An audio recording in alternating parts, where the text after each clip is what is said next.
Assalamualaikum warahmatullahi wabarakatuh. Selamat datang kembali di Diklat Channel. Kita akan masuk ke segitiga kedua, bagaimana cara membuat artikel ilmiah. Segitiga kedua kita gambar di sini.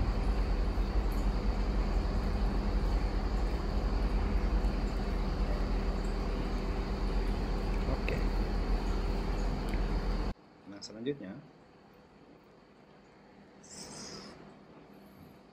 apa yang kita buat setelah kita sudah punya masalah, punya tujuan, punya introduction.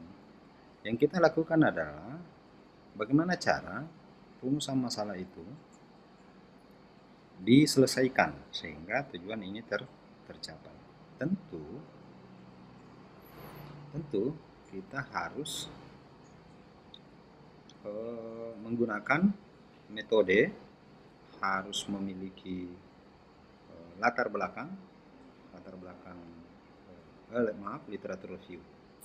Nah, sekarang apa yang didahulukan? Apakah metodologi dengan literatur reviewnya? Nah, kita lihat. Kita kembali ke frame 1. Di sini ada literatur review. Literatur review itu memuat kerangka pikir dan hipotesis. Nah, kita lihat. Literatur yang pertama kita buat sebenarnya bukan metode penelitiannya, tetapi adalah kita membuat literatur reviewnya.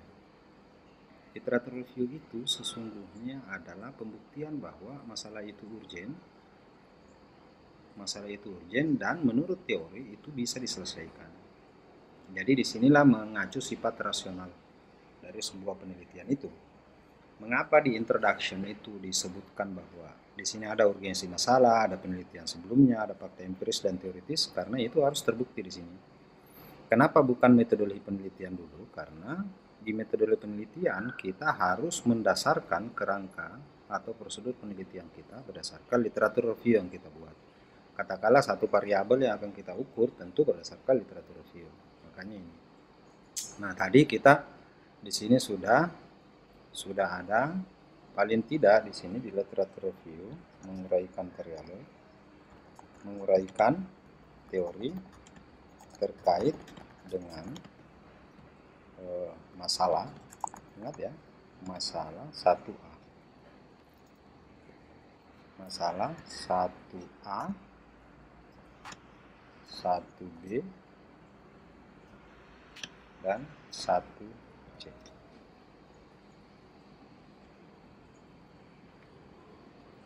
Oke. Jadi diingat bahwa masalah kita ada 3, A, B, C. Tujuannya ada 3, A, B, C. Ini harus berdasarkan pada teori A, B, C.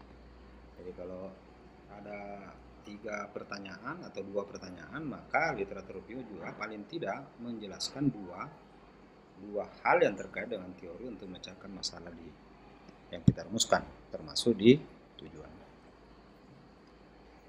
Nah, setelah itu barulah kita membuat. Perlu diingat bahwa di literatur review itu ada kerangka pikir atau kerangka konseptual dan hipotesisnya. Itu tergantung pada jenis penelitian yang kita pilih nantinya. Nah, barulah kita memilih metode penelitiannya. Jadi, setelah kita membaca literatur review, termasuk di sini membaca tentang penelitian terdahulu yang juga diuraikan di introduction, maka barulah kita menentukan metode penelitiannya. Nah, metode penelitian nanti disesuaikan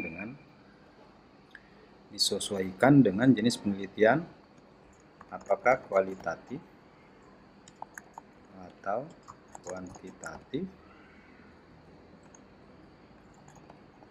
atau R&D dan sebagainya, termasuk PTK ya, termasuk PTK. Ini kita simpan di sini. Nah, ini metode penelitiannya. Metode penelitiannya tentu sesuai dengan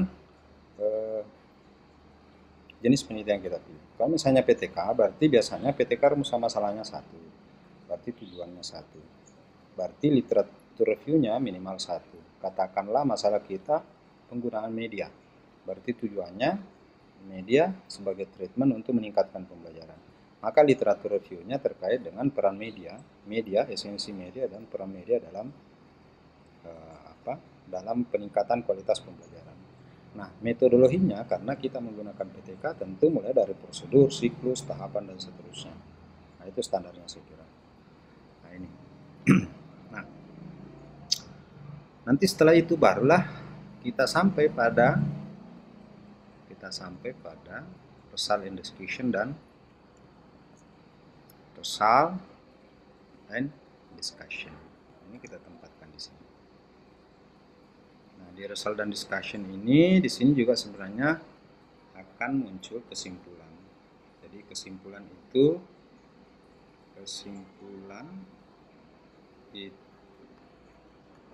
menjadi akhir dari seluruh penelitian kita.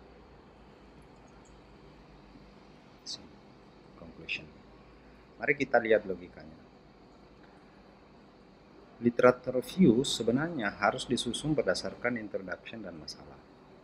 Metode penelitian, jadi ini metode penelitian ini adalah cara untuk memecahkan masalah penelitian kita. Makanya dia diantara masalah dan tujuan.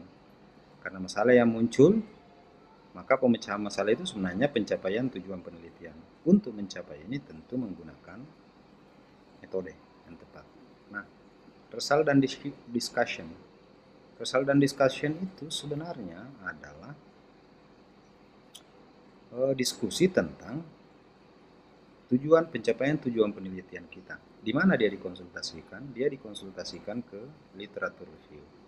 Makanya teman-teman sekalian di discussion itu harus mengkomunikasikan tujuan ini, hasil yang dicapai ini terhadap teori yang kita sudah buat. Itu discussion. Jadi tentu kembali lagi ke berikutnya.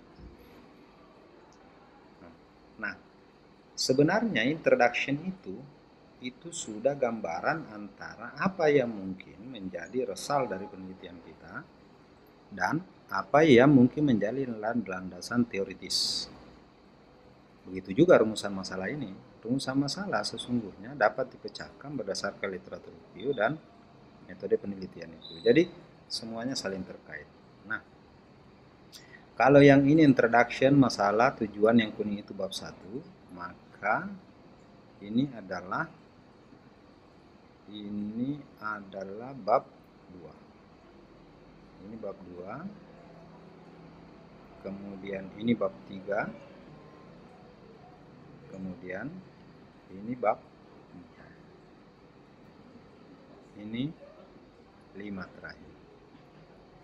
Nah, yang perlu diingat teman-teman sekalian, ada satu yang paling penting untuk kita ketahui, bahwa pada discussion dan result itu paling tidak unsur pembahasan dan hasil terkait 1A, 1B, 1C. Jadi tetap dia tidak lari, selalu begitu. Jadi dia tetap akan ke sini. Nah, Bapak Ibu harus ingat bahwa yang mana yang kita lakukan, saya ingatkan, ini yang pertama,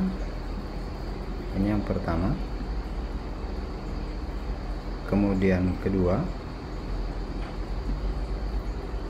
kemudian ketiga, ini yang ketiga, kemudian kita ke 4,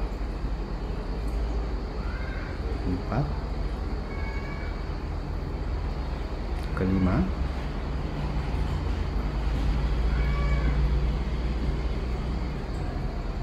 ini yang keenam, dan ini yang ketujuh. Itulah urutan langkah kita dalam membuat laporan penelitian atau membuat artikel. Dan ini berlaku bukan hanya di penelitian untuk jurnal, untuk laporan penelitian biasa, tetapi juga berlaku untuk publikasi jurnal internasional. Jadi yang pertama adalah, jadi posisinya masalah, ketujuan, kemudian ke introduction. Sesudah itu dari literatur review, metode penelitian keempat, barulah ke kesimpulan. Baik, saya kira itu teman-teman sekalian yang bisa kita bicarakan pada kesempatan ini. Semoga memperoleh masukan tentang bagaimana cara membuat artikel dengan menggunakan pola dua segitiga. Saya kira demikian. Terima kasih banyak. Assalamualaikum warahmatullahi wabarakatuh.